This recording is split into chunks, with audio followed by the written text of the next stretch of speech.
Hello, my name is Stephen Schaub, and I am the leader of the Digital Revolution 2.0 here on YouTube. And today is going to be part 2 of visualization techniques. If you haven't watched part 1, please watch it. It's really important. And by the way, subscribe to this channel. Your subscriptions help make this channel possible. So please subscribe to this channel today.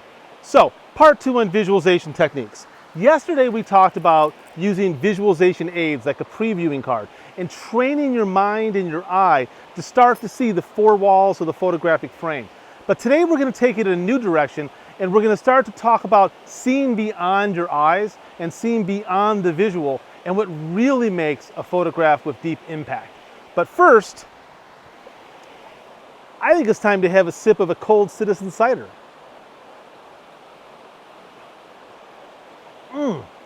Is Citizen Cider a sponsor of this video? No, they're not. Should they be? Yes, they should. Back to the video. Okay, so what do I mean seeing beyond vision, seeing beyond what's in front of the lens? Photography is about a lot more than just the visual. It's about a lot more than just light hitting something that's sensitive, whether it's a piece of film or a digital sensor. Photography is about all of your senses. Good photographs convey sound. Good photographs convey movement, time, sometimes taste, texture. And these are all things that you should try to bring into your photographic process. So it's important to tune into everything.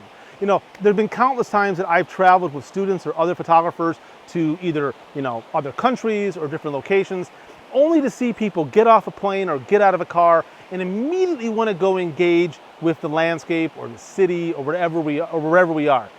I think that's a mistake. I think it's important to realize that when you travel from point A to point B, you're no longer in point A, you're now in point B, and you need to let point B sort of speak to you a little bit. So if you're going to some place like France and you're coming from some place like New York, I think it's important to spend a little bit of time to let the city speak to you and not just to look at it through a camera eye. Because the reality is your brain, your heart, and your energy as an artist is still back in New York. It's not in Paris yet. It takes time. I also think it's important not to try to project one location onto another. So all of this is about slowing down and getting really in tune with the place and where you are. Now over time, this becomes a faster practice. But let me show and share with you an exercise that you can do that in 30 to 40 minutes, it'll really help you start to engage with the location and start to be able to respond to something in a more meaningful way. So here's what I want you to do. I don't care if you're in the city, I don't care if you're by a river, it doesn't matter where you are, find yourself a location that you can spend about a half an hour just walking around and exploring. And what do I mean by that? No camera, and no speaking to anybody, I literally just want you to go and I want you to take deep breaths. I want you to smell the air. I want you to stop and close your eyes and listen to the sounds. Feel the sensations on your skin.